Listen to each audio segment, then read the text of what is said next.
Oke, sahabat-sahabati, alhamdulillah pada malam hari ini kita bisa berkumpul ya. Kita bisa belajar, kita bisa mencari ilmu lagi, saling sharing di Zoom kita pada malam hari ini. Insya Allah nanti yang akan dibawakan pemateri kita yaitu Kak Zahratun Nafisah. Ya Kak. Ya, siap. Nah, Kak Zahratun Nafisah ini podcaster ya Kak? Katanya Rida yang bacain. Kok Umi? Iya, Oh, karena tapi lagi nggak ada sinyal ya? iya, lagi nggak ada sinyal nih. Dia belum masuk-masuk, masih Lola. Jadi sementara saya ambil alih dulu aja, nggak apa-apa Iya, ya. iya. Oke. Monggo. Kak Zahratun Nafisa ini podcaster di... Itu mah cuman podcast pribadi, bukan podcast gitu. Oh iya. Gitu. Nanti boleh dikirim linknya mungkin ya, biar pada Ya. bisa denger juga, ya kan? Monggo. Siap. Terus juga penulis di bincangsyariah.com ya? Iya, betul. Dan Beauty Muslim bukan? Beautymuslim.com ya?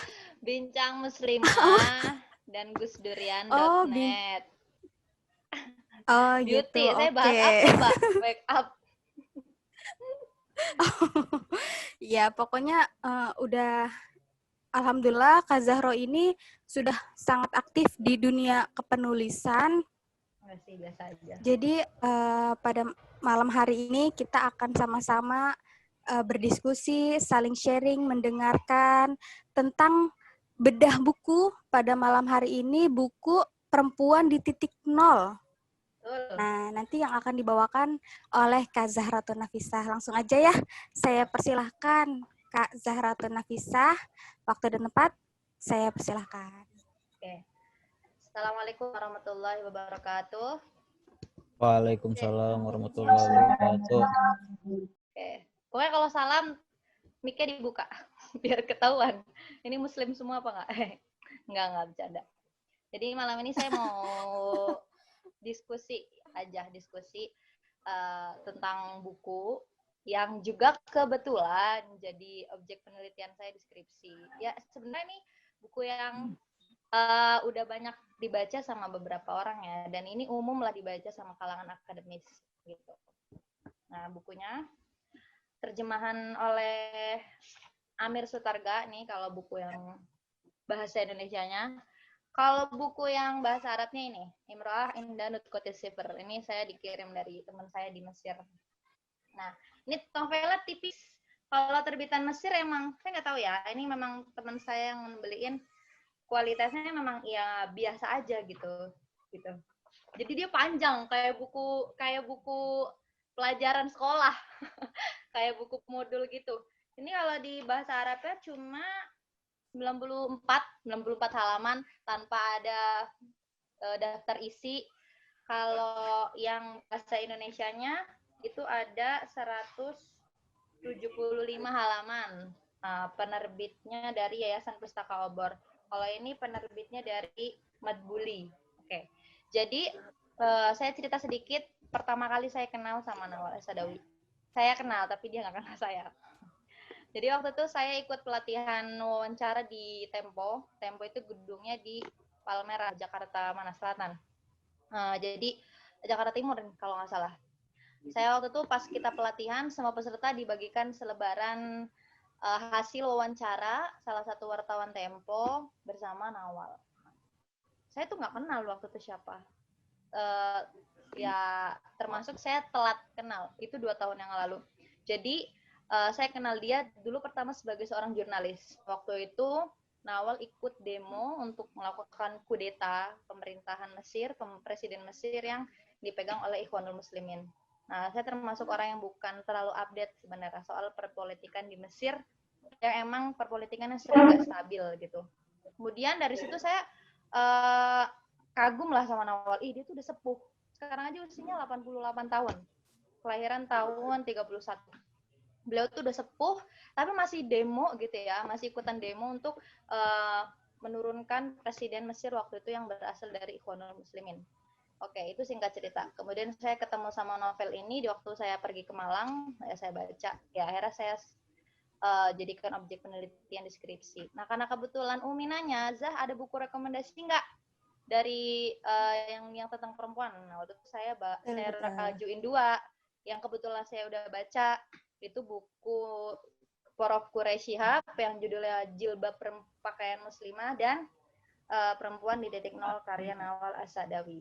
Oke, jadi biarin omongan saya agak akademis, saya tampilin PPT yang tadi ya udah saya buat lah. Kenapa saya kasih judul gambaran atau representasi ke pengalaman sosial perempuan di Mesir? Karena memang ini menggambarkan kehidupan perempuan di Mesir gitu. Udah tapi tinggi. Ya. Jadi buku Nawal As-Sa'dawi ini untuk host bisa kasih izin buat share screen karena saya nggak bisa share screen. Host PMI Kompakdis siapa? Kalau dikasih izin dulu, saya mau nampilin screen. Halo, Mbak Umi. Halo. Mbak Umi. Halo, Zaro. Oh, sudah. Apa sih, Min? Oke. Udah nampak belum? Udah kelihatan? Belum. Oh, udah. Udah. Keren banget. Kajian. Oke. Jadi perempuan di titik nol ini bagi saya memang representasi atau perwakilan atau gambaran pengalaman sosial di Mesir waktu itu. Sekarang apa ini yang kelihatan? Udah slide berikutnya. Udah.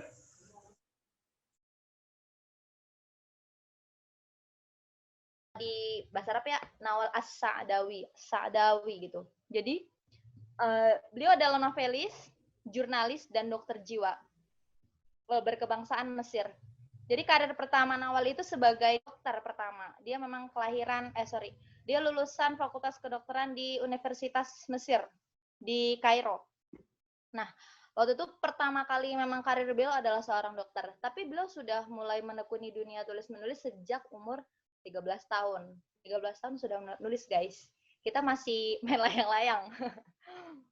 Nah, beliau lahir di Mesir, itu saya salah nulis ya, di Kafr Tohlah di Mesir. Ya mungkin itu desa dekat Sungai Nil ya yang saya dapatkan informasi dari bukunya. Tanggal 27 Oktober tahun 1931. Jadi beliau sudah sepuh dan beliau terkenal sekali sebagai novelis yang kritis dan pejuang hak perempuan dan rakyat miskin. Beliau sudah menulis lebih dari 50 karya baik fiksi maupun non-fiksi. Dan beberapa kali beliau itu dipenjara karena 3 kali kalau nggak salah. Beliau dipenjara karena beberapa karyanya yang memang secara jujur mengkritik pemerintahan. Ada beberapa karya yang tidak diterbitkan di Mesir, tapi terbit di negara lain, misal di Lebanon, di Libya. Kemudian, itu siapa lagi yang nyoret-nyoret? Ada beberapa karya yang juga diterjemahkan ke dalam bahasa Inggris, lalu di situ booming gitu, di situ laris jadi bestseller. Salah satunya itu saya lupa judulnya. Pokoknya itu adalah menggambarkan, itu buku non fiksi. Judulnya tentang kisah-kisah atau gambaran perempuan di Arab. Jadi pengalaman Nawal sebagai seorang penduduk Mesir gitu, menyaksikan ketidakadilan di negerinya sendiri, menumbuhkan sikap kritis dan mendorongnya untuk memperjuangkan keadilan, meskipun berkali-kali harus mengorbankan dirinya. Jadi Nawal ini waktu itu sekitar mungkin ya zamannya Nawal, mungkin ya era-era kita adalah era-era Soeharto. Waktu itu memang pemerintahan di sana tidak berpihak pada rakyat miskin gitu. Kemudian ya seringkali terjadi ketidakadilan, terutama terhadap perempuan dan rakyat-rakyat miskin. Kemudian dari situ Nawal secara berani, secara tegas melakukan kritik sosial melalui karya-karyanya gitu. Nah, setahu saya, sependek pengetahuan saya, karya Nawal yang satu-satunya diterjemahkan ke dalam bahasa Indonesia emang cuma satu, ya ini, buku yang ini, Perempuan di Titik Nol ini. Nah, untuk karya-karya yang lain mungkin karena keterbatasan penerjemah karya sastra di Indonesia, belum banyak karya Nawal yang bisa diterjemahkan ke dalam bahasa Indonesia. Paling-paling ke dalam bahasa Inggris adanya. Jadi, ya itulah minusnya gitu. Kita tidak bisa menikmati. Ya, saya ada beberapa karyanya Nawal juga, tapi berbahasa Arab, dan belum dibaca juga. Oke, share screen-nya nanti dulu. Saya share lagi. Apa namanya tadi? Ya, banyak beberapa karya Nawal yang sebenarnya sangat menginspirasi ya. Kenapa saya milih ini, dan beberapa kali saya tanya lah sama beberapa tokoh perempuan ya, atau yang saya ketahui, buku yang kebanyakan menginspirasi mereka dalam melakukan gerakan untuk memperjuangkan hak perempuan adalah buku ini gitu. Buku karya Nawal As-Sa'dawi, seperti Bu Dr. Nur Rafi'ah, buku-buku yang mempengaruhi mereka adalah buku-bukunya Nawal As-Sa'dawi. Seperti itu. Nah, saya lanjut lagi share screen-nya. Oke. Kemudian, mana ini? Oke. Nah, novel ini menceritakan apa dan siapa sih? Gitu kan, pada intinya gitu. Terbit pertama kali tahun 1975. Nah, tahun 1975. Diangkat dari kisah nyata. Ini kisah nyata, tapi pasti dibumbuin sama kisah-kisah fiksi ya. Cuman pasti tidak menghilangkan cerita inti dari kisah nyata tersebut. Jadi menceritakan sosok Firdaus yang dihukum mati karena dia membunuh seorang germo. Jadi germo yang waktu itu memang mempekerjakan Nawal sebagai pelacur, ingin Nawal itu ingin berontak, ingin keluar, tapi ya terjadi percekcokan di situ, dan kemudian Firdaus membunuh germo tersebut. Nah, kenapa gitu? Kenapa kok Firdaus dihukum mati? Padahal banyak juga kejadian-kejadian pembunuhan lainnya yang pembunuhnya itu tidak dihukum mati, tapi cuma dipenjara seumur hidup. Karena waktu itu memang di Mesir ya, budaya patriarki itu sangat melekat gitu. Nah, jadi pengalaman rentetan perjalanan hidup si Firdaus dari kecil sampai dia dewasa akhirnya membuat dia memilih jalan menjadi seorang pelacur gitu. Nah, kenapa bisa kayak gitu? Oke. Jadi cerita ini dikisahkan dari seorang anak bernama Firdaus, lahir dari orang tua yang miskin dan tidak sekolah tinggi. Jadi kita bedain ya teman-teman. Sekolah tinggi sama berpendidikan itu beda. Kalau orang yang sekolah tinggi itu menempuh pendidikan SD, SMP, SMA, sekolah-sekolah formal, kuliah, S1, S2, S3, sampai S-teler misal. Itu belum tentu berpendidikan ya. Karena berpendidikan itu kan kaitan eratnya dengan akhlak ya, dengan budi pekerti gitu, dengan kepekaan dia terhadap sosial. Tapi kalau orang yang berpendidikan juga belum tentu dia sekolahnya tinggi gitu, dia menempuh S1, S2, S3, enggak, belum tentu ya. Mungkin banyak orang SMA yang dia lulus SMA doang, tapi dia berpendidikan, pikirannya luas, ya kan, pikirannya maju gitu. Nah, kalau Nawal, si Firdaus, ya orang tuanya tidak berpendidikan dan tidak sekolah tinggi. Tapi di situ justru Firdaus sepanjang hidupnya mengalami penderitaan-penderitaan, menumbuhkan sikap kritis terhadap dirinya. Kok kayak gini gitu. Jadi waktu itu budaya patriarki di situ tuh melekat banget ya di Mesir. Jadi mungkin untuk dedek-dedek mabah tahun 2020, apa itu patriarki? Jadi patriarki itu sistem sosial yang menempatkan laki-laki sebagai pemegang kuasa utama gitu. Jadi dia adalah subjek pertama nih. Laki-laki itu dianggap sebagai subjek pertama. Perempuan itu nggak punya peran. Perempuan itu sebagai objek aja. Atau ya mungkin dia ya karena objek makanya dia nggak bisa berperan apa-apa. Ngekor aja, nunut aja gitu. Itu patriarki di Mesir waktu itu. Ya kalau sekarang saya mungkin ya karena udah modern ya, jadi sudah berbeda. Waktu itu Al-Azhar juga hanya diisi sama laki-laki. Sekolah Al-Azhar waktu itu nggak ada perempuan, yang khusus untuk laki-laki. Di situ sudah terlihat bahwa memang pendidikan hanya mampu diakses oleh laki-laki, tidak dengan perempuan. Nah, Firdaus sejak kecil sudah mengalami pelecehan seksual dari temannya. namanya Muhammadin. Dan Firdaus itu nggak tahu kalau itu ternyata termasuk pelecehan seksual. Jadi Firdaus itu waktu kecil udah kerja berat gitu. Bapaknya ya cuma luntang-luntung gitu kan, makan, tidur, kayak gitu. Sedangkan ibunya ngurusin dia, dan Firdaus yang ngurusin pekerjaan rumah, dan juga Firdaus ngurusin hal-hal domestik dan pekerjaan mencari uang. Jadi Firdaus udah dari kecil itu udah cari makanan untuk hewan, kemudian di saat itu ya dia main pengantin-pengantenan lah sama teman laki-lakinya, terus dia mengalami pelecehan seksual di situ, dan Firdaus nggak tahu ternyata ya dia dilecehkan, jadi bagian kemaluannya dipegang.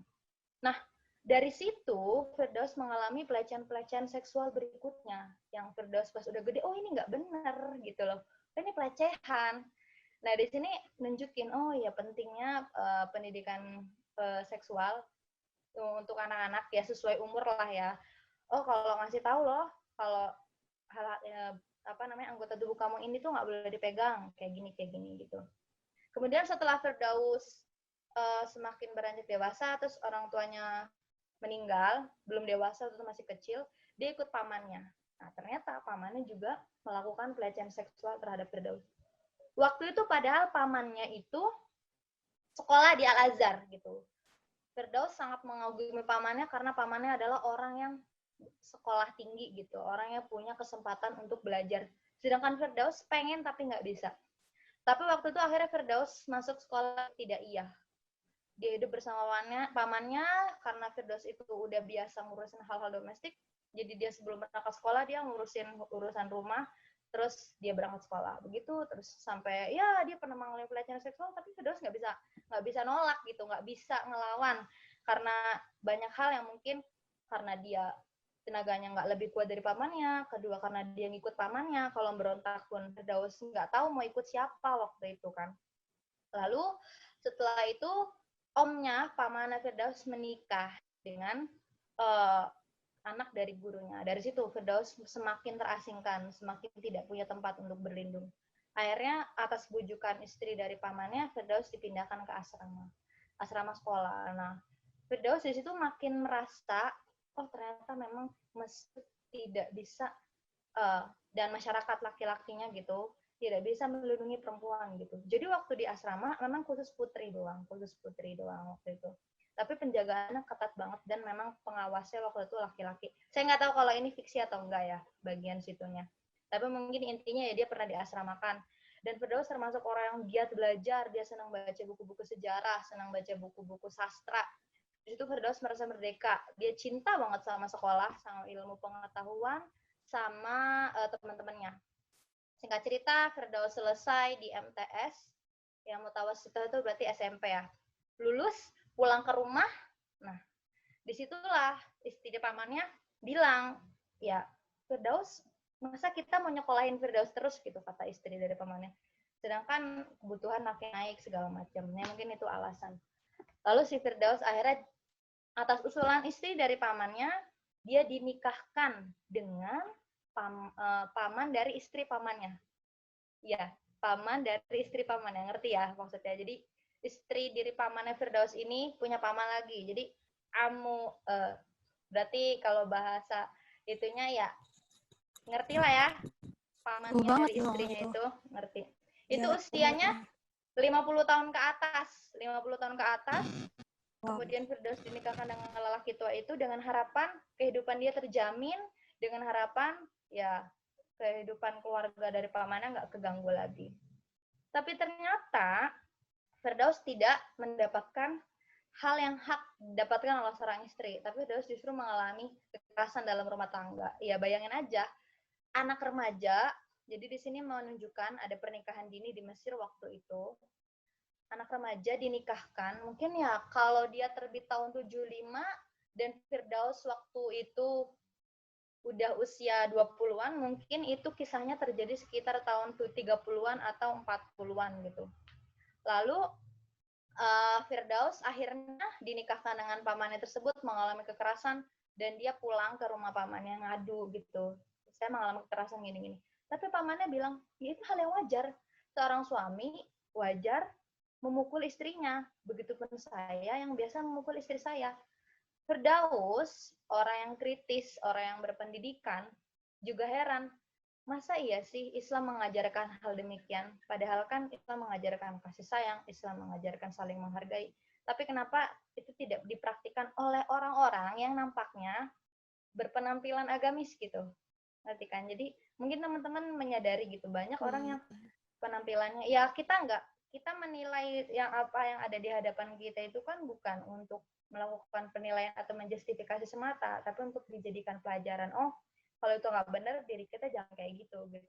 Banyak orang yang mungkin secara penampilan, ya dia agamis, dia berjubah, dia ya pakaian yang menunjukkan keislaman. Jadi seolah-olah identitas Islam itu hanya ditunjukkan dengan pakaian gitu, bukan dengan perilaku, bukan dengan akhlak yang baik kayak gitu. Padahal di situ ya di lingkungan Mesir itu secara ibadah spiritualnya bagus, kajian-kajian keagamaan itu hidup, tapi ibadah sosial itu nggak bagus. Nah, termasuk ya tidak adanya perlindungan bagi perempuan dan rakyat miskin waktu itu, yang mungkin juga di tahun yang sama terjadi di negeri kita, di Indonesia. Karena mungkin ini kisah nyata tahun 30-an, 40-an. Dan di Indonesia waktu itu belum merdeka, ya mungkin ya benar terjadi juga di negeri kita. Nah, di sini mulai nih muncul pemberontakan di diri Firdaus bahwa ini bukan hal yang diajarkan dalam Islam gitu. Waktu itu Firdaus akhirnya kabur dari rumah suaminya, kemudian dia menuju tempat yang dia nggak tahu, dia ketemulah Bayomi. Bayomi itu ya penjaga kafe waktu itu. Firdaus minta dicariin kerjaan, tapi ternyata Bayomi bilang, kamu tinggal saja di rumahku sementara, nanti saya carikan pekerjaan. Terus ya Firdaus akhirnya tinggal bersama Bayomi, ya waktu itu masih aman-aman aja. Bayomi sangat melindungi Firdaus, bahkan Firdaus terkesima merasa kagum dengan sosok Bayomi yang sama sekali tidak memperlakukan Firdaus secara kasar. Dan itu adalah pertama kalinya Firdaus diperlakukan secara lembut. Karena Firdaus itu selama dari kecil sampai besar dia nggak pernah dapat perlakuan baik, ya, entah dari bapaknya sendiri, dari pamannya, lalu dari suaminya. Firdaus itu sudah mengalami kekerasan sejak kecil. Kemudian Bayomi waktu itu Firdaus bilang bahwa Bayomi adalah sosok laki-laki yang termasuk lembut, baik hati. Pas Firdaus nanya tentang pekerjaan yang udah dia tunggu, si Bayomi malah melakukan pelecehan seksual. Dia diperkosa, dia dipukulin. Sampai akhirnya Firdaus ini nggak bisa kabur dari rumah karena dikunci setiap Bayomi keluar. Waktu itu akhirnya cerita Firdaus bisa keluar dari rumah, kemudian dia kabur entah ke tempat yang kemana lagi. Jadi hidup dia di jalan gitu. Nggak terasa dia capek, dia ketiduran di jalan, terus ada yang dibangunkan oleh seorang perempuan namanya Syarifah Salahuddin. Syarifah Salahuddin ini ternyata seorang germo, seorang muncikari. Terus ya di situ akhirnya Syarifah yang sebagai seorang germo, sebagai seorang muncikari, karena otaknya otak bisnis gitu kan. Jadi Syarifah bilang bahwa ya semua laki-laki itu sama aja gitu. Semua laki-laki itu ya sebagaimana halnya hewan yang hanya memperlakukan perempuan gitu dengan hal-hal yang tidak manusiawi itu waktu itu. Lalu Firdaus diajak ke rumahnya Syarifah dan Syarifah bilangnya, kalau kamu mau bertahan hidup, maka kamu harus bekerja dengan saya. Apa pekerjaannya? Ya melayani laki-laki. Dari situ, langkah pertama Firdaus akhirnya menjadi seorang pelacur waktu itu. Dan Firdaus beberapa kali melayani laki-laki, kemudian Firdaus bertemu seorang laki-laki yang hendak menikahinya, tapi si Syarifah nggak terima, karena nanti dia kehilangan salah satu pekerjaannya, dan itu akan membuat dia merasa rugi gitu. Akhirnya Firdaus kabur dari rumahnya Syarifah. Kemudian dia tetap melanjutkan pekerjaannya sebagai pelacur gitu. Dan dia menganggap bahwa menjadi seorang istri tidak lebih baik. Artinya menjadi pelacur lebih baik daripada menjadi seorang istri yang diperbudak tapi nggak dibayar. Kalau pelacur itu dibayar, kalau istri itu nggak dibayar gitu kan. Jadi Firdaus ini menganggap menjadi perempuan di Mesir waktu itu adalah sesuatu atau nasib yang buruk gitu bagi dia. Dan menjadi pelacur lebih baik daripada menjadi seorang istri waktu itu. Lalu pas dia jadi meneruskan profesinya menjadi pelacur, lah baru Firdaus di situ disadarkan oleh seorang laki-laki, dia jurnalis, dia bilang pekerjaan kamu ini nggak mulia gitu, pekerjaan kamu ini ya kamu bisa mendapatkan pekerjaan yang lebih mulia dari keluarlah Firdaus dari namanya dari pekerjaan dia sebagai pelacur. Nah oke. Saya akan menampilkan PPT lagi slide berikutnya. Di sini beberapa cerita yang udah saya sampaikan, kita bisa ngelihat gitu. Oh, ada yang ketinggalan ini, guys. Saya sebenarnya menampilkan ada 5 pengalaman perempuan, 5 pengalaman sosial yang dialami perempuan. Yang ini merupakan teori dari Bu Nur Rofiah. Ada yang tahu nggak Bu Dr. Nur Rofiah itu siapa? Bu Dr. Nur Rofiah itu tokoh perempuan. Maksudnya tahu? Oh enggak. Bu Dr. Nur Rofiah ini tokoh perempuan, ya dia dosen di UIN. Kalau sesuai data yang saya baca sih dosen di UIN, tapi kata anak Usuluddin, siapa yang mungkin anak Usuluddin di sini bilang beliau bukan dosen di UIN gitu. Beliau menekuni bidang tafsir, yang penting Usuluddin. Beliau menekuni bidang tafsir dulu S1 di Jogja, S2 di Turki, S3 di Turki. Dan beliau sekarang menjadi dosen di PT IKI, dosen magister di PT IKI. Beliau aktif dalam melakukan kajian-kajian gender gitu.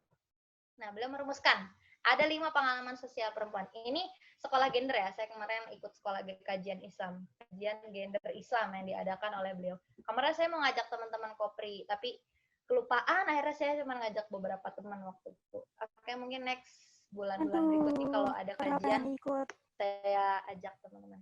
Jadi ada 5. Pertama, subordinasi, marginalisasi, terus kekerasan, terus apa ya, beban ganda, sama stigmatisasi. Jadi subordinasi. Subordinasi itu pengertiannya adalah perempuan itu dianggap lebih rendah daripada laki-laki. Sedangkan kalau marginalisasi itu ya perempuan dipinggirkan gitu, tidak diperankan dalam kegiatan-kegiatan sosial. Kemudian stigmatisasi itu ya pelabelan negatif. Terus kekerasan ya kekerasan fisik ataupun verbal, diolok-olok, dihina gitu kan. Dan juga beban ganda. Beban ganda ini dalam artian seaktif-aktifnya perempuan di luar, dia pasti yang ngurusin rumah gitu. Dia doang biasanya yang menjadi subjek tunggal. Tapi bukan berarti saya bilang pasti itu semuanya mengalami, enggak. Ini cuman perumusan yang dilakukan oleh Bu Nur Rofiah berdasarkan penelitiannya, dan kebanyakan perempuan menjadi perempuan dari seluruh dunia itu memang mengalami hampir semuanya mengalami 5 pengalaman sosial ini gitu. Ya meskipun nggak semua gitu. Nah, kemudian Bu Nur Rofiah ini menjelaskan gitu sejarah rentetan panjang yang sampai akhirnya sebenarnya ya meskipun ya kalau kita lihat di negara kita budaya patriarki ya sudah semakin membaik, semakin ya pokoknya karena perkembangan zaman negara kita sudah modern gitu kan, yang namanya patriarki sekarang sudah melekatnya di sini gitu. Dalam praktik mungkin enggak, karena perempuan udah bukan enggak ya, udah berkurang gitu. Karena sekarang perempuan udah dapat kesempatan gitu, dapat kesempatan yang sama, dikasih ruang yang sama, dikasih ya semua hal itu udah disetarakan gitu. Tapi perempuannya sendiri yang belum punya kesadaran untuk maju, belum banyak perempuan yang percaya diri, belum banyak perempuan yang mau menggunakan fasilitas, memanfaatkan hal tersebut. Meskipun kita nggak bisa menutup mata ya bahwa banyak kasus-kasus juga yang mengorbankan perempuan. Kalau misal kita lihat di kasus misal di Komisi Perempuan ada pelaporan tentang perceraian, perkosaan, itu banyak, tentunya banyak gitu. Bahkan berdasarkan berita-berita yang kita baca kan selama corona ini, perceraian meningkat, laporan kekerasan dalam rumah tangga juga meningkat gitu kan. Kayak gitu. Sebenarnya ya semakin modern ke sini, yang dikikis adalah kesadaran yang harus dikikis adalah kesadaran patriarki di dalam kepala kita aja, yang perempuan terutama. Laki-laki mungkin ya udah di kelas yang mau aktif silakan gitu kan. Cuman perempuan sering nggak pede. Ya karena mungkin pengalaman setiap perempuan kan beda ya. Mungkin dari kecil dia nggak dapat kesempatan seperti kakak laki-lakinya atau adik laki-lakinya kayak gitu kan. Nah, sekarang untuk teman-teman yang sudah masuk bangku perkuliahan, dikasih kesempatan yang sama, menuntut ilmu, membaca buku sebanyak-banyaknya, ikut seminar. Karena selama ini setiap saya ikut seminar, ikut apa yang kalau untuk umum itu saya jadi minoritas gitu. Bahkan sering saya ikut kelompok perempuannya saya sendiri. Ikut ini perempuannya cuma 2-3, sisanya laki-laki kayak gitu. Itu artinya banyak perempuan yang sebenarnya tidak menggunakan kesempatan tersebut, tidak ada dorongan gitu loh bahwa dia harus hidup sendiri gitu. Maksudnya dia harus memperjuangkan kemampuan dia. Oh, saya bisa ini, saya kembangin. Oh, saya harus belajar begini gitu. Kesadarannya kadang-kadang masih minim. Terus juga hal-hal yang mungkin simple tapi ternyata itu sangat melekat di diri perempuan itu kadang-kadang nggak mau pergi kalau nggak ditemenin gitu. Nah itu kan sebenarnya mungkin sepele ya, tapi itu sebenarnya adalah hal yang sangat fundamental gitu. Oh berarti perempuan kebanyakan memang nggak akan bergerak kalau nggak ada temennya. Kayak misal yang punya gebetan atau punya pacar ya, kalau putus ya udah gitu. Jadi sebenarnya kesempatan untuk berkembang sama-sama berkembang itu ya ada gitu. Sekarang udah nggak zamannya Firdaus lagi gitu, udah nggak zamannya Siti Nurbaya lagi gitu. Meskipun ya tadi saya bilang bahwa yang namanya kejadian kekerasan yang dialami perempuan itu masih ada gitu. Nah, oke.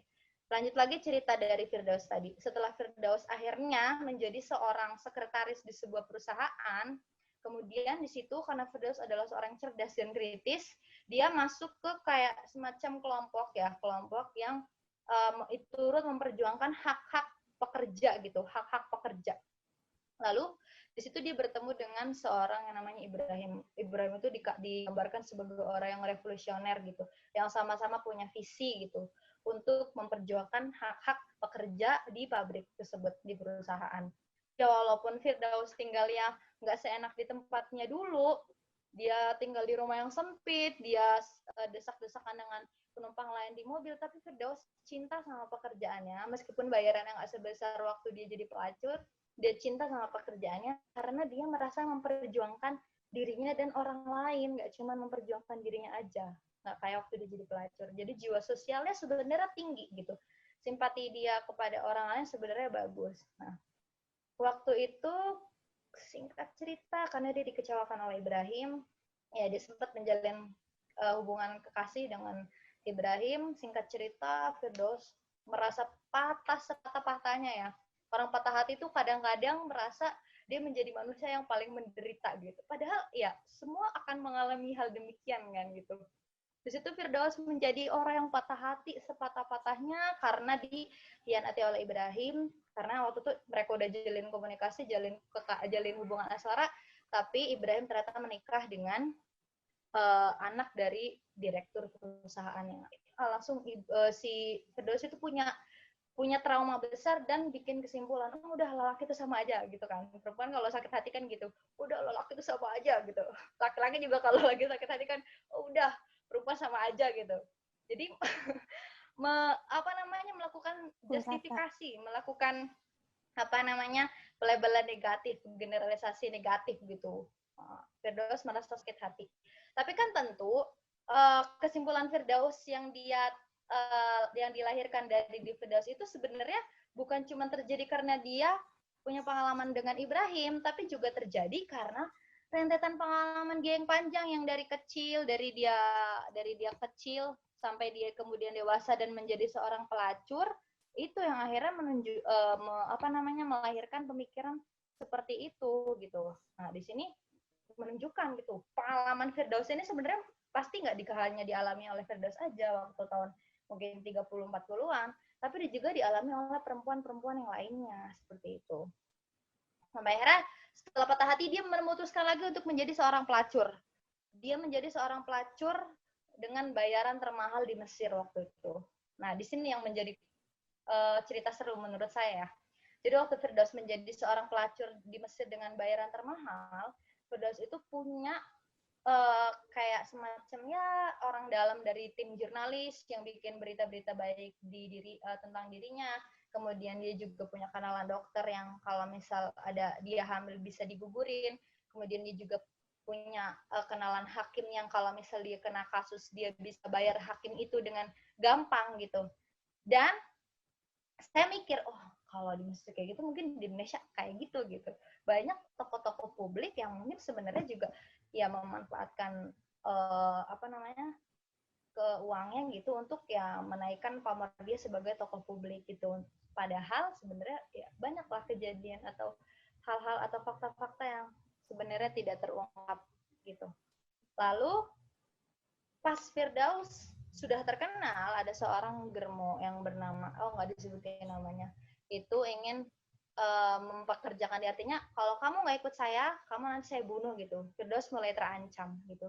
Nah ini menjadi perempuan, entah menjadi pelacur, menjadi sekretaris, menjadi apa, di situ waktu itu di Mesir, itu menjadi sesuatu yang tidak aman bagi perempuan, menjadi nasib yang buruk. Lagi-lagi Firdaus tidak mengalami, tidak mendapatkan keamanan sebagai perempuan, sebagai pelacur lah di situ ya.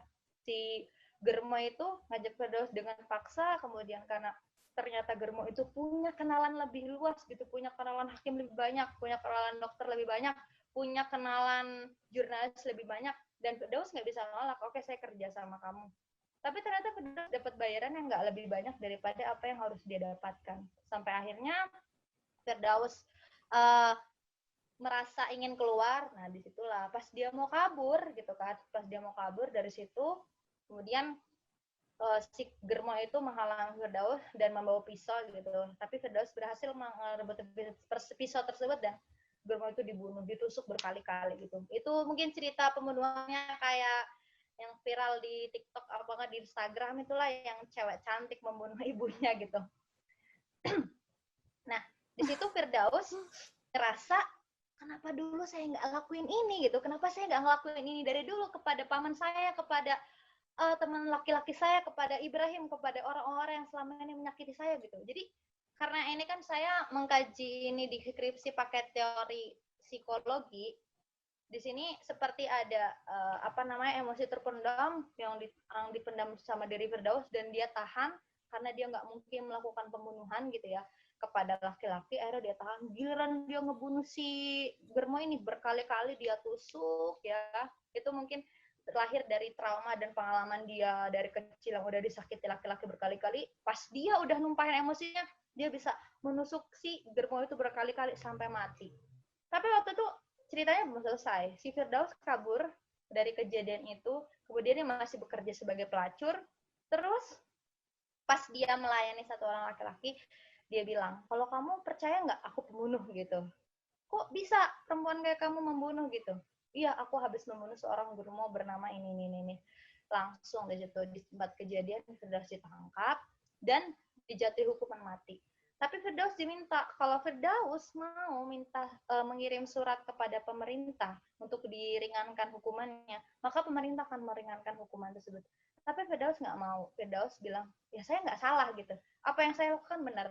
Dan saya tahu pemerintah, laki-laki, orang-orang di negeri Mesir ini sebenarnya cuma takut sama kejahatan-kejahatan mereka yang sebenarnya bisa terungkap karena apa yang saya perbuat selama ini. Jadi Firdaus nggak mau waktu itu untuk melakukan untuk memohon keringanan hukuman seperti itu. Ya begitu ceritanya. Nah ini saya mau ambil satu lagi, ada kata-kata Syarifah yang menurut saya ini berkesan. Nah ini percakapan Syarifah sama Firdaus. Waktu itu Firdaus ditanya gitu, keluarganya ada apa enggak, terus Syarifah bilang, semua orang akan mati, kamu mati, saya pun akan mati, tapi kamu harus tahu bagaimana caranya hidup. Lalu Firdaus tanya, lalu bagaimana caranya hidup gitu? Lalu Syarifah bilang, si muncikari pertama itu bilang, al-hayatu qasya wa la ya'is illa man wa aqsa minal hayah ya Firdaus. Hidup itu keras, dan hanya orang-orang yang lebih kuat dari kehidupan itulah sendiri yang bisa bertahan hidup. Sekian, terima kasih. Wassalamualaikum warahmatullahi wabarakatuh. Waalaikumsalam warahmatullahi wabarakatuh. Ternyata capek juga ngomong, Rek. Minum dulu aja, Kak Zahro. Seperti dibawa ke Mesir pada zaman-zaman Firdaus ini. Menarik. Iya. Kita kayak diceritain, kita kayak terbawa sendiri ya dengan cerita Ini Firdaus ya. anak-anak sastra Arab ini udah nggak asing sama novel ini kan? Udah nggak Iya. asing sama karya-karyanya Nawal, saya yakin. Anak di Rosat, saya tuh cuma tahu ada 2 novel Nawal yang dijadiin bahan skripsi. Selebihnya ya karya-karya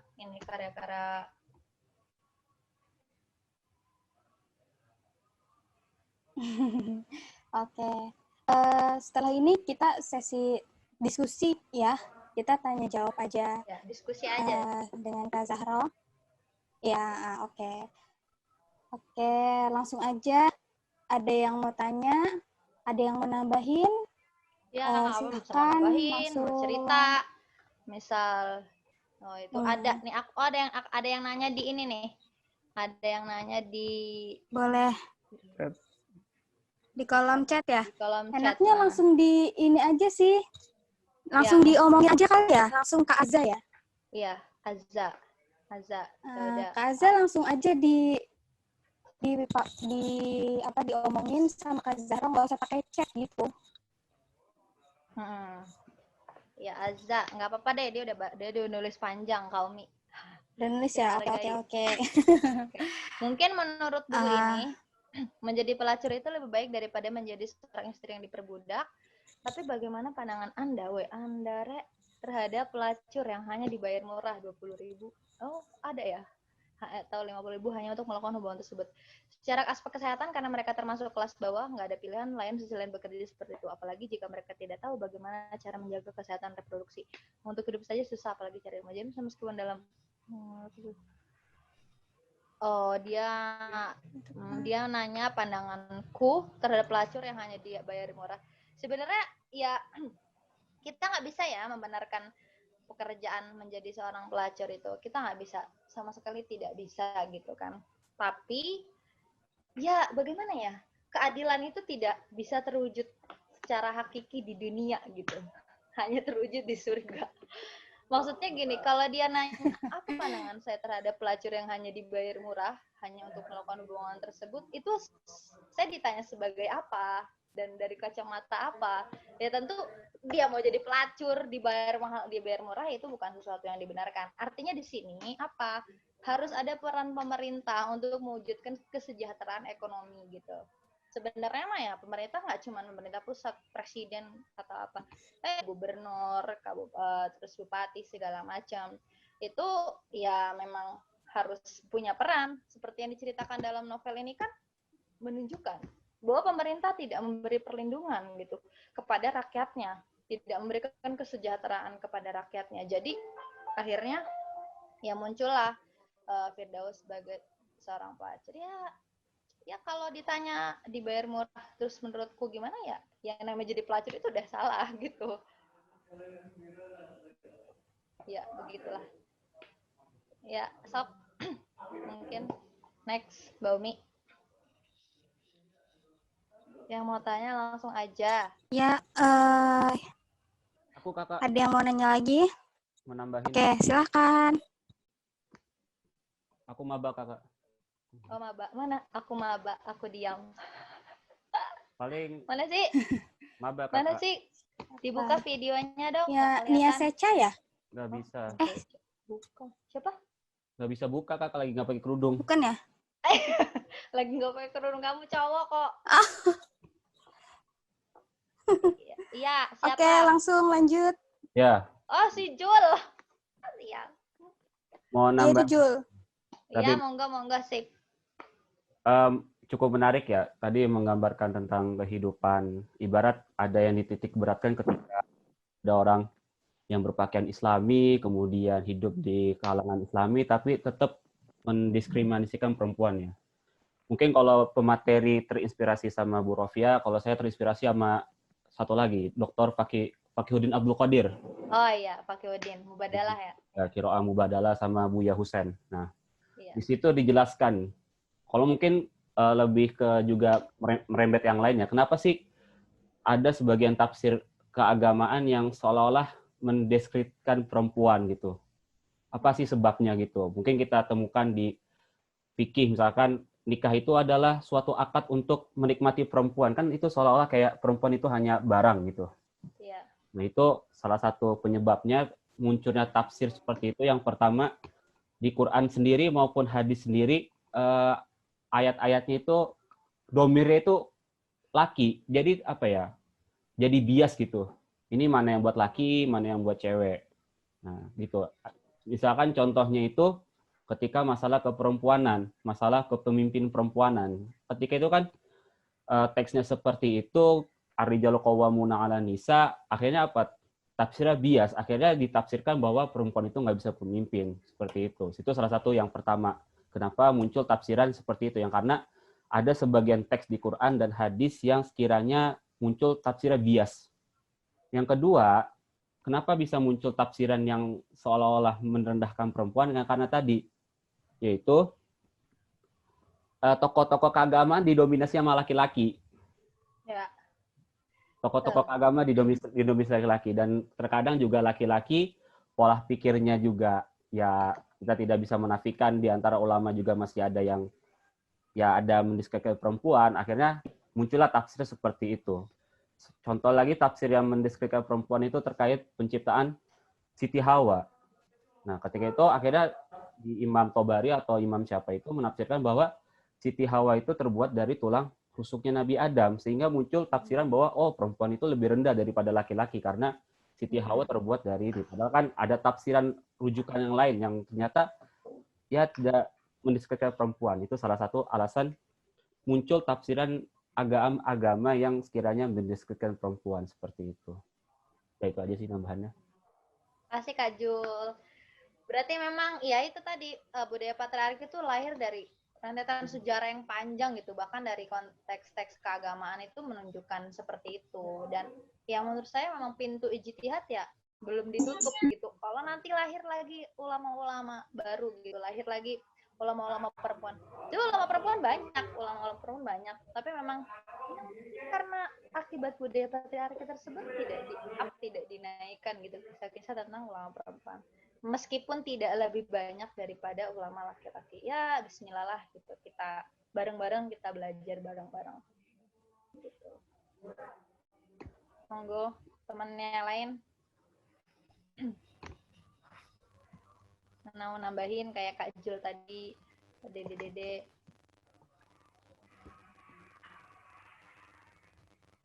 Gimana Mbak Umi?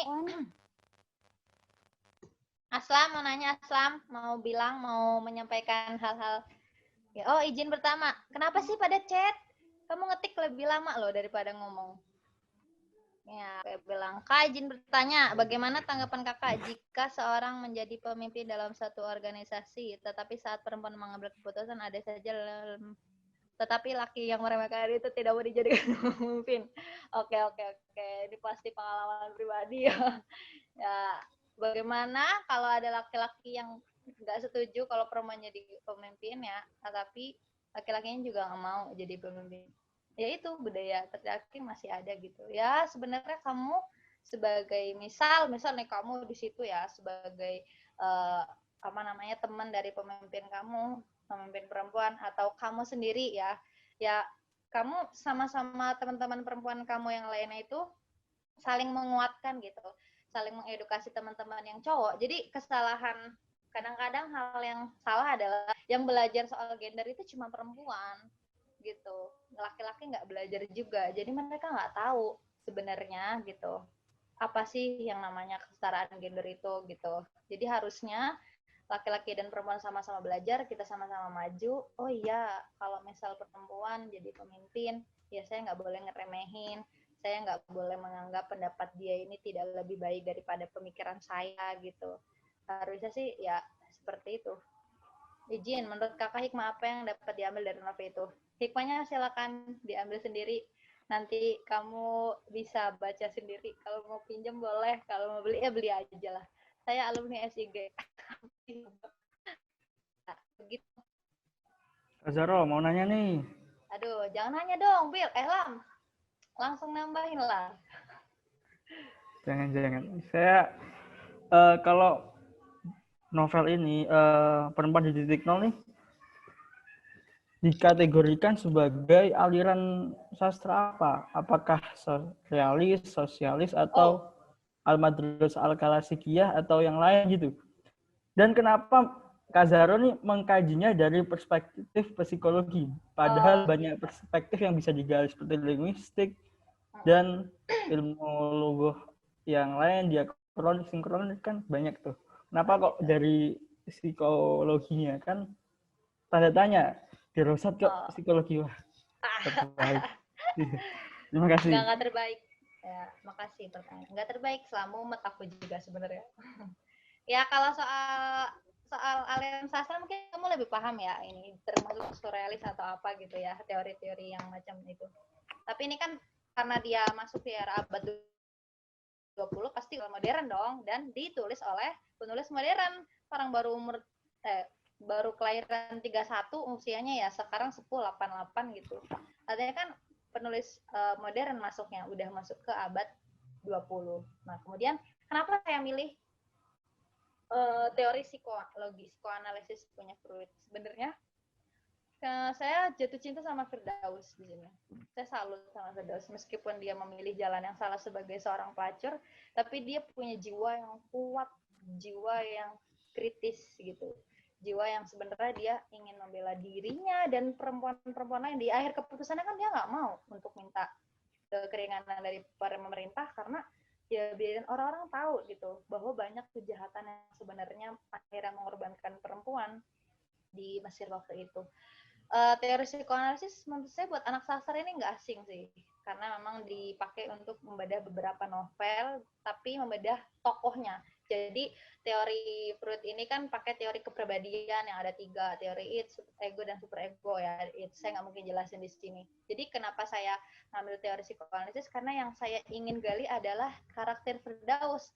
Kenapa gitu si Firdaus ini bisa melakukan pembunuhan secara membabi buta di akhir ceritanya gitu.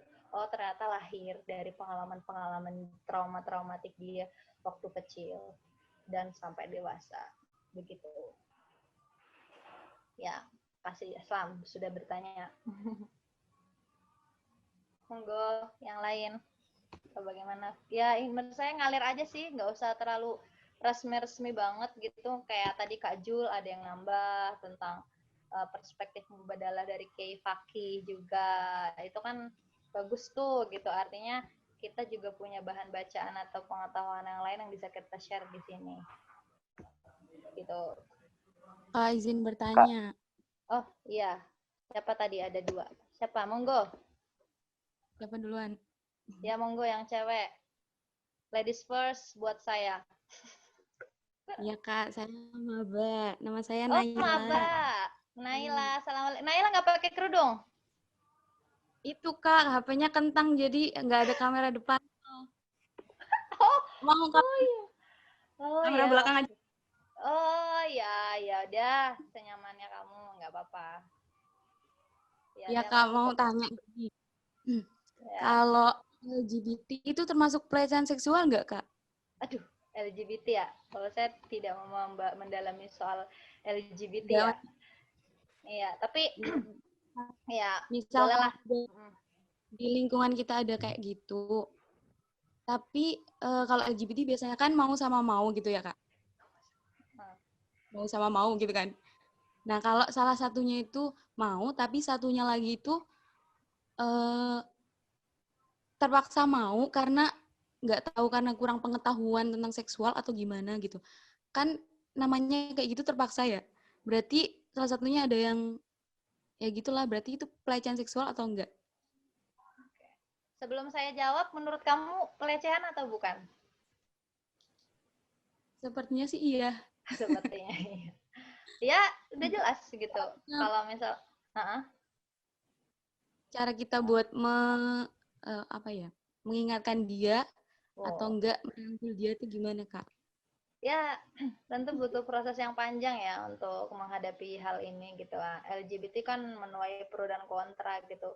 Ya secara status dia sebagai manusia, kita wajib untuk menghormati sebagai manusia ya, sebagai manusia kita harus wajib menghormati dia. Tapi ya sebagai pelaku LGBT ya kita memang nggak setuju. Tapi sebagai manusia kita memang harus bersikap sewajar kita sebagai manusia. Mau sama pelacur, mau sama siapa. Ya saya ngomong gampang mungkin, tapi soal praktek mungkin sulit gitu kalau udah ketemu. Ya mau sama banci, mau sama pelacur, mau sama pemulung, mau sama siapapun gitu. Kita sama-sama manusia gitu. Bersikap sama aja. Begitu juga dengan pelaku LGBT gay atau lesbian gitu. Terus soal pelecehannya, kan pelecehan nggak cuma dialami oleh perempuan, tapi juga laki-laki apapun gendernya, kelaminnya, ya sama-sama mengalami pelecehan kalau memang itu atas dasar keterpaksaannya gitu, bukan zina gitu, maksudnya bukan zina yang disengaja kayak gitu. Ya termasuk lah, pelecehan nggak cuma dialami perempuan, tapi juga laki-laki juga mengalami seperti itu. Ya kalau saya ngobrol sama anak psikologi sih dia termasuk, entah ya sekarang ya saya nggak tahu ada perubahan atau enggak, dia termasuk penyimpangan seksual gitu. Tapi ya saya nggak mendalami soal LGBT ya, jadi saya nggak tahu, belum begitu tahu gitu. Terus tadi siapa lagi, ada yang cowok kayaknya, suara cowok. Ini sih Kak. Iya, Raihan Nur, maba juga. Iya maba Kak. Kenapa nggak itu sih nyalain, kamu nggak pakai kerudung? Bukan, lampunya dimatiin. Udah jam tidur ya? Enggak juga sih Kak. Ya. Jadi ini sih Kak, sebelumnya dari cerita Kakak tadi kan si Firdaus ini melakukan di terakhirnya dia tuh bisa ngelakuin pembunuhan. Kakak ambil kesimpulan karena dia tuh di lingkungannya udah seperti itu. Jadi inner child-nya kebentuknya seperti itu kan Kak. Nah buat kita nih yang biasanya dari kecil inner child-nya kebentuknya misalkan sama orang tua kita sering keras ataupun yang lain gitu kan, lingkungannya ada perokok segala macam. Nah itu biar kita bisa ngondisinya di sekarang ini tuh gimana ya Kak? Ada saran apa gimana gitu? Ini pertanyaan untuk psikolog ini sebenarnya. Pertanyaan untuk psikolog. Kalau masalah hati kena semua Kak. Oh, kalau saya bukan psikolog ya, tapi ya, berdasarkan pengalaman ya. Ya Makasih, Kak. Ya, sama-sama. Terima kasih kembali pertanyaannya. Ya berdasarkan pengalaman diri dan pengalaman orang lain, memang sebenarnya trauma yang terjadi saat kecil itu memang memunculkan karakter ya inner child itu. Saya nggak belajar ya, saya juga nggak pernah nonton itu di YouTube, jadi saya nggak begitu tahu. Tapi soal traumatik yang dialami seseorang dari kecil kemudian pas besar dilampiaskan, kenapa waktu itu akhirnya dilampiaskan dengan perbuatan negatif. Sebenarnya emosi itu kan nggak cuma marah ya, tapi juga bahagia, sedih itu termasuk emosi. Nah, emosi itu tuh seperti saluran air yang kalau dia nggak dialirkan gitu, maka nanti dia akan terpunam membusuk gitu. Entah itu bahagia, sedih, apalagi sedih gitu. Kadang orang mendefinisikan kita nggak boleh sedih, kita nggak boleh nangis, kita harus kuat gitu ya. Padahal kita lemah juga, ya nggak apa-apa, itu nggak masalah. Kita mau marah pun nggak apa-apa. Yang penting menyalurkannya gampang. Nah, anak-anak yang seperti itu yang sering saya temui juga ya, dan ya saya pribadi juga mengalami hal seperti itu gitu. Tapi yang penting waktu itu kita punya penyaluran yang tepat. Makanya peran orang-orang sekitar yang sangat penting, karena dia waktu misal kecil dia mengalami broken home ya, waktu itu mengalami broken home, terus di sekitar dia nggak punya nggak punya peran untuk bisa melindungi dia atau mengarahkan dia ke hal-hal yang baik, lalu muncullah dia menjadi anak yang berandal, anak yang memberontak. Jadi ya misal kamu nanti di desa kamu, di lingkungan kamu ada anak yang broken, orang tuanya pisah gitu, maka kamu sebagai tetangga gitu seenggaknya berperan sebagai teman untuk nemenin dia. Yang penting ada yang mengarahkan untuk menyalurkan emosi negatif dia ke hal-hal baik. Nah, seperti itu. Ya, Saya mau tanya Kak. Oh, Sultan ini siapa? Saya maba. Mana sih kok fotonya nggak diliatin? Iya, HP-nya singkong. Kentang. Iya, iya, Ini Kak, saya mau tanya Kak, pertama tentang gini, kita sama-sama tahu kalau catcalling itu ya atau misalnya sweet-sweetin perempuan di jalan, ya itu salah satu bentuk pelecehan seksual secara verbal. Atau juga kita tahu Iya, apa iya. namanya kayak pemerkosaan di jalan karena, nah terkadang si pelaku ini bilang alasannya karena si perempuannya berbaju seksi. Bahkan bukan cuma pelaku, kadang-kadang si penonton yang cuma tahu sekilas berita dari beberapa media yang kadang-kadang beritanya secara ngawur, bilang bahwa iya, memang salah perempuannya. Kenapa pakai baju seksi? Kenapa enggak ini? Coba kalau perempuannya misalnya hijaban atau pakai pakaian muslimah, tertutup lah segala macam gitu.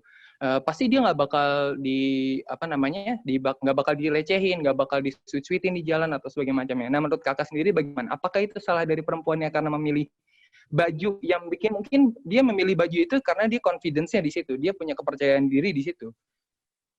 Sementara kalau misalnya dipakai baju tertutup mungkin dia kurang percaya diri dan sebagainya macamnya, atau mungkin karena dia bangga terhadap diri dia sehingga ya dia pakai baju yang sedikit terlihat dan sebagainya macamnya. Nah, menurut kakak sendiri itu salahnya di perempuannya atau memang salah di pola pikir masyarakat yang salah sebenarnya?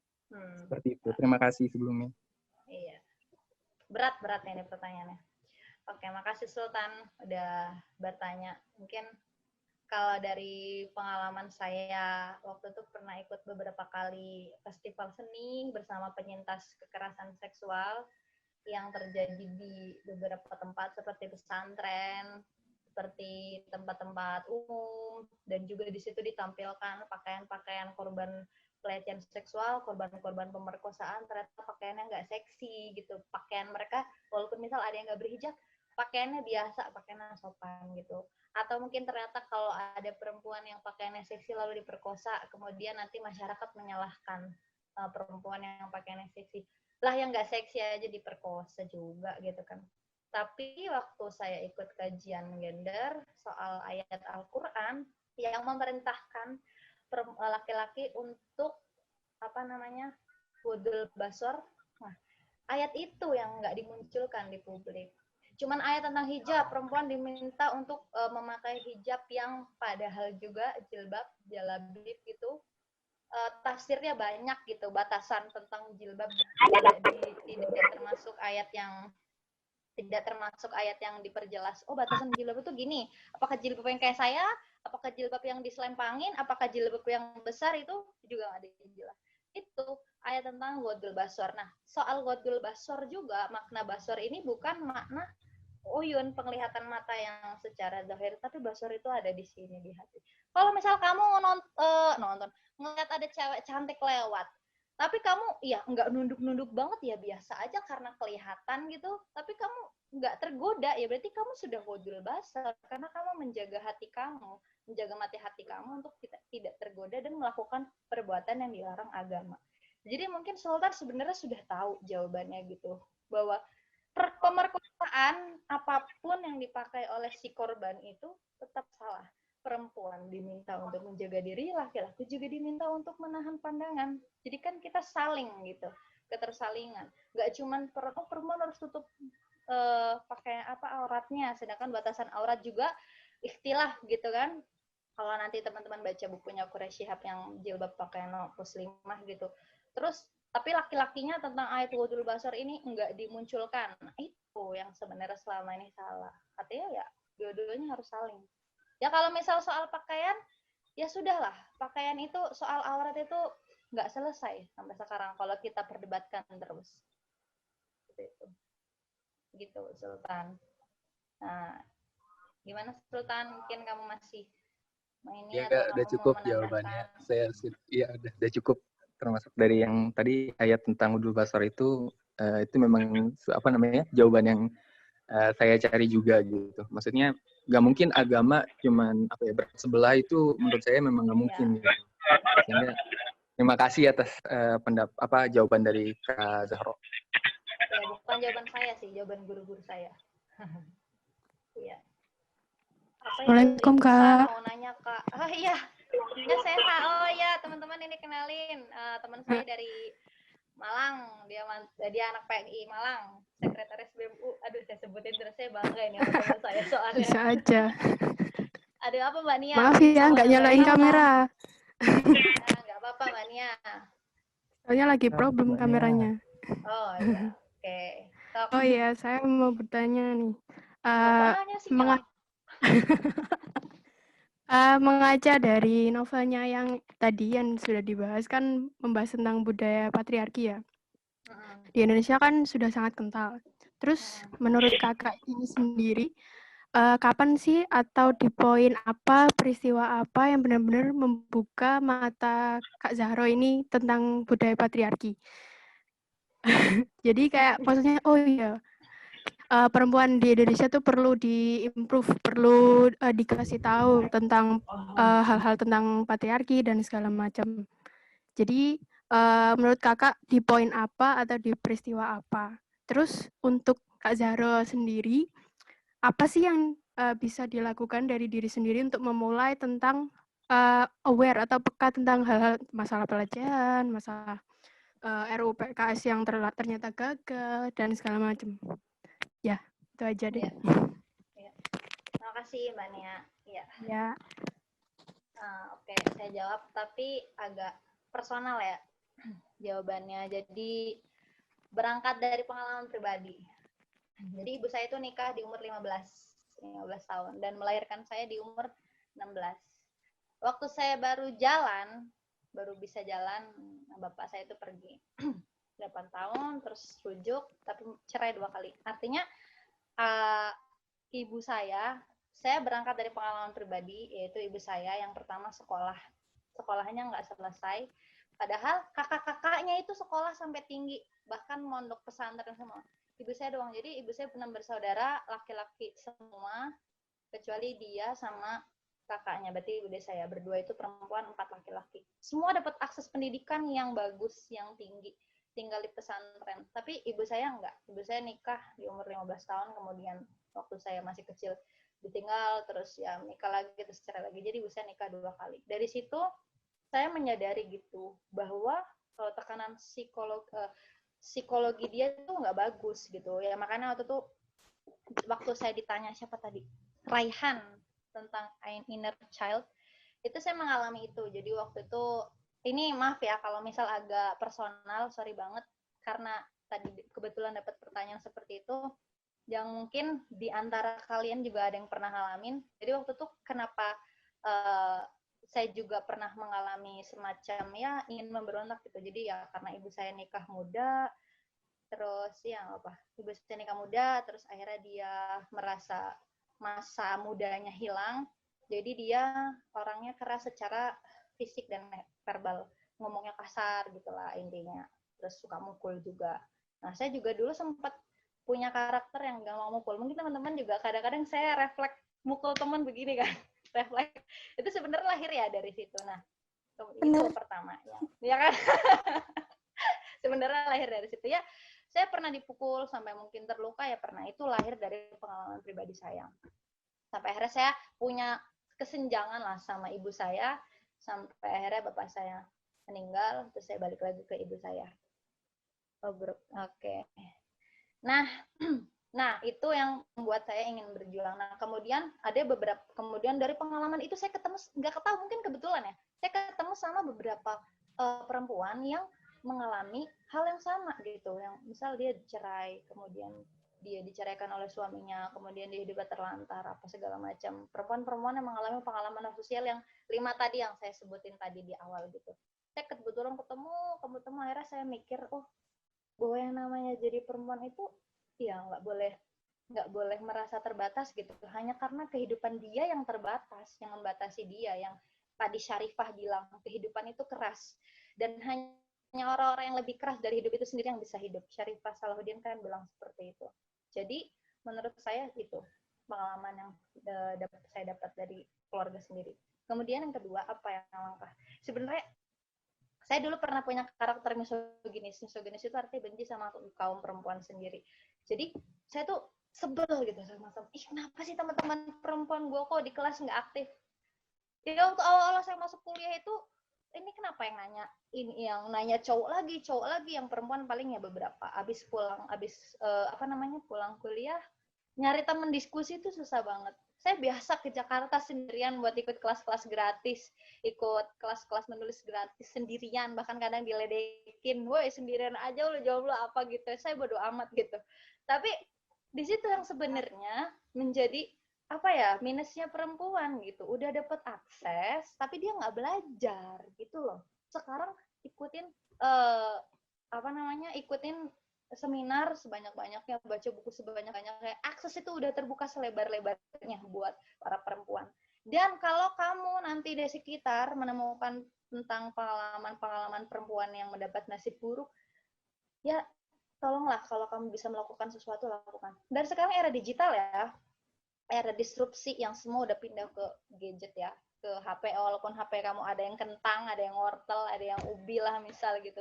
Kamu harus punya peran untuk itu. Saya juga pernah mengalami posisi di mana kan orang itu ideologinya berubah, maksudnya pikirannya itu berubah-berubah ya. Misal saya dulu apa-apa sih terus kalau yang perempuan yang bilang pokoknya saya setuju gitu. Perempuan yang kelihatan aktif itu saya setuju, saya nggak kritis. Oh ini sebenarnya harus didiskusikan lagi. Oh ini sebenarnya harus dipertanyakan lagi kebenaran. Harusnya, tapi dulu saya enggak kayak gitu, saya langsung aja. Pokoknya saya udah tergila-gila sama A nih. Semua yang dibilang A itu saya benerin. Nah, akhirnya saya tumbuh, oh ya harus kritis. Jadi kita sebagai perempuan, pertama mengembangkan apa yang kita punya. Misal kamu ya, karena saya bisa nulis, saya menyampaikan gagasan saya lewat tulisan. Kalau kamu misal kayak Mbak Umi sebagai ketua Kopri, dia menggerakkan teman-teman perempuannya untuk sama-sama belajar. Misal Mbak Sa'diyah yang bisanya ngajar ya, ajarkanlah Al-Quran, ajarkanlah ilmu kepada umat Nabi gitu. Kalau misalnya yang perempuan-perempuan lain misal ngajar atau nulis, atau misal kamu menyampaikan dakwah lewat apa, hal-hal kebaikan, kembangkan diri kamu di situ. Begitu. Ya, begitulah. Ada yang broken home ya, oke lah. Dan saya yakin saya nggak sendirian gitu. Ya, begitu. Semangat buat teman-teman perempuan. Oh, ada Kak Fahrur dari MUI. PKU. Ya, aduh. Lanjut. Ya, Tadi Huba mau nanya ya? Mau nanya Mbak Jasko, saya maba. Kan saya kok warna tapi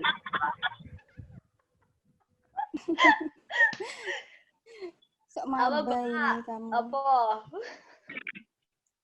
Kamu jangan membunuh aku di sini. Enggak membunuh apa enggak. Iya.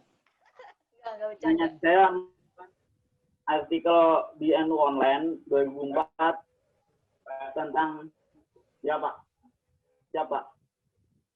Nah, tentang ini judulnya buku Nawal El Dicekal.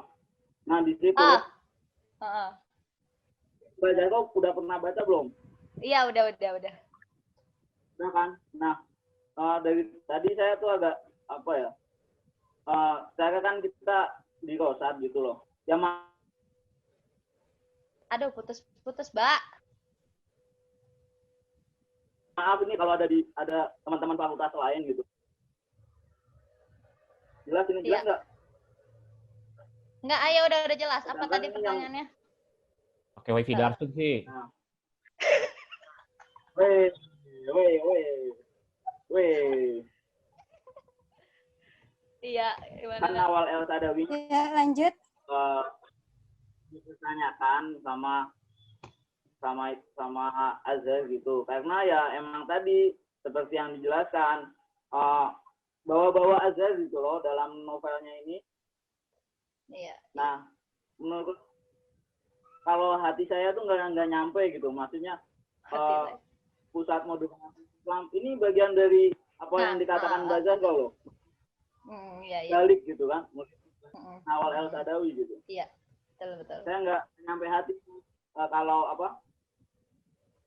sampai Azhar dibawa-bawa di novelnya gitu. Soalnya emang ada itu kisah nyata dan emang terbukti gitu loh. Nah saya jadi kayak ini nih bener bisa diambil kalau hikmahnya pasti semua Kebenarannya kejadian pasti dipertanyakan gitu. bisa diambil dijadiin pedoman apa enggak sih gitu loh maksudnya gitu.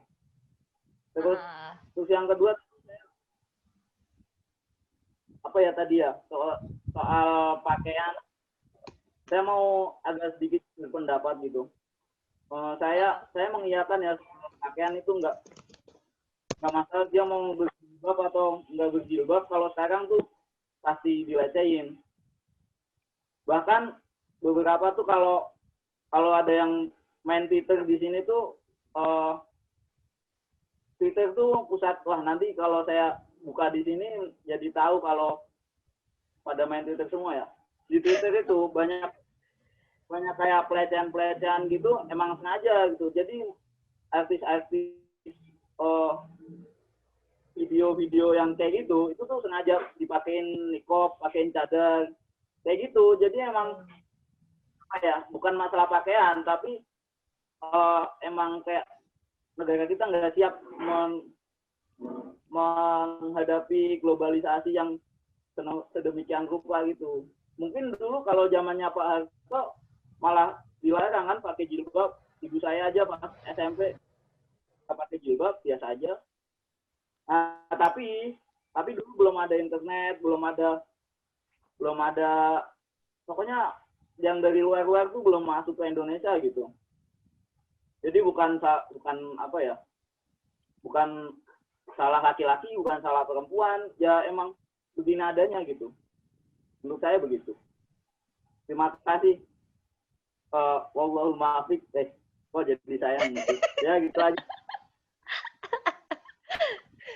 Oke, makasih Kak Huba tadi atas tambahannya soal ya betul di Twitter itu pelecehan seksual itu benar-benar secara ini belak-belakan banget lah di Twitter. Saat Rekel Al-Azhar ya, saya tawakuf, saya no comment. Jadi waktu itu berdekatan dengan saya beli buku ini, saya juga ikut seminar yang di UIN yang tentang sosialisasi peran Al-Azhar dalam Islam moderat 5 hal nilai-nilai yang diajarkan oleh Al-Azhar tentang Islam yang moderat. Nah, itu berdekatan dengan saya kenal sama novel Perempuan di Titik Nol. Mungkin ini terlepas dari Al-Azharnya ya, meskipun Al-Azhar itu disebutkan ya di dalam buku ini gitu. Ya, Cinawal dicekal bukan cuman karena dia menyebutkan Al-Azhar di dalam novelnya, tapi karena kritik-kritik dia yang disampaikan melalui karyanya kepada pemerintah, nggak cuma Al-Azhar. Maksudnya, mungkin di sini ingin menyampaikan, karena ini berdasarkan mungkin kisah nyata dari Firdaus yang pamannya kebetulan sebagai pribadi yang dia tidak berakhlak gitu, tapi sekolahnya di Al-Azhar. Jadi nggak salah Al-Azhar gitu, nggak salah Al-Azhar. Tentu ya misal kamu sekolah di UIN, apa kamu dijamin bisa sholatnya 5 waktu? Banyak kan ternyata yang sholatnya bolong-bolong. Apa kamu anak PMI dijamin kamu rajin tahlilan, kamu sholat duhanya dijaga, sholat 5 waktu dijaga? Banyak kan ternyata yang enggak kayak gitu. Jadi ya soal Al-Azhar mungkin ya terlepas dari itu gitu. Yang ingin dibahas adalah orang belajar agama, tapi ternyata praktik dia untuk memanusiakan manusia itu nggak dilaksanakan. Yang saya tangkap seperti itu. Begitu Mas Huba. Ya, ada yang mau nanya lagi gimana Mbak Umi? Ozan Jami dia mana Mbak? Boleh dijawab secara singkat, Kak? Ya, singkat. Waduh Kak, saya maba mau bertanya. Emansipasi dan feminisme. Gimana? Ozan, mana Ozan?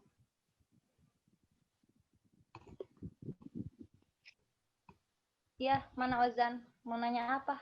Emang apa yang mau ditanya? Kayaknya mungkin, anaknya nggak ada. Loh, anaknya kemana?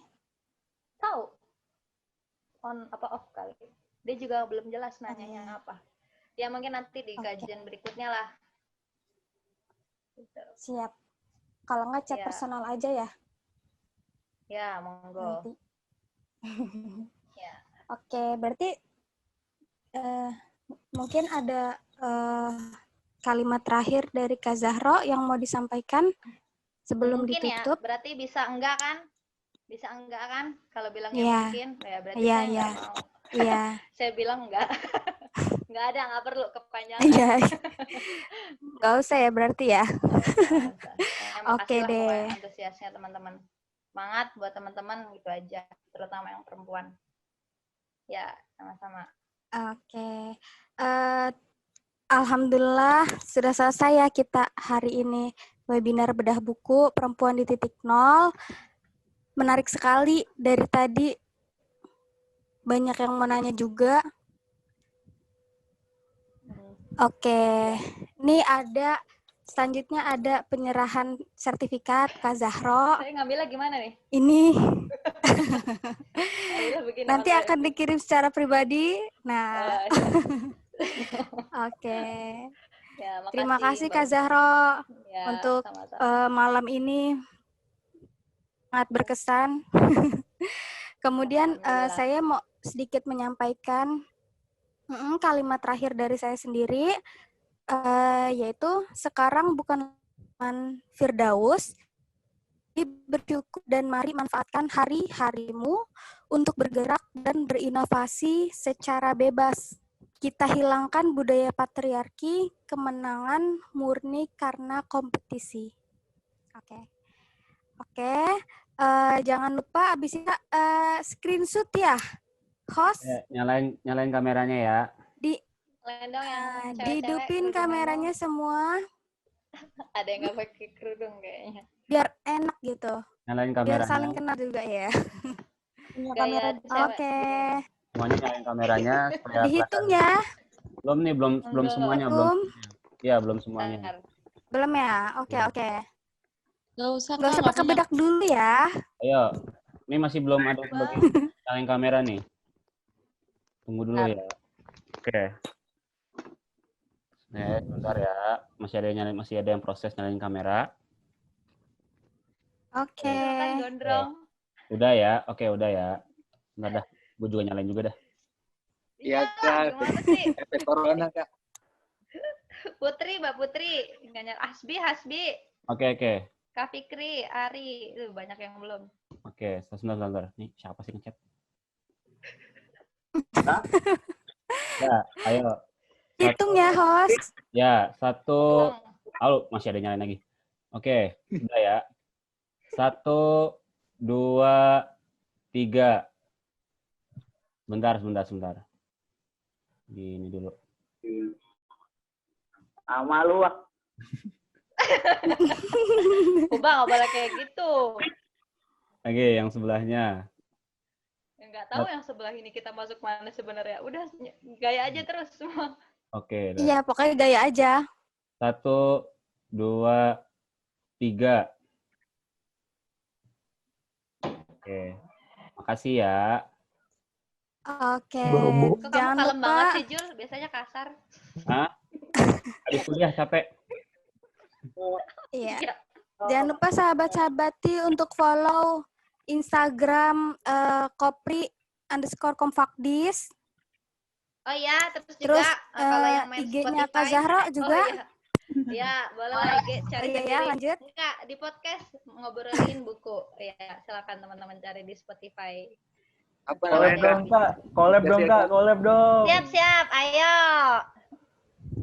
Dadah. Assalamualaikum. Wassalamualaikum warahmatullahi wabarakatuh. Waalaikumsalam warahmatullahi Terima kasih wabarakatuh. semuanya.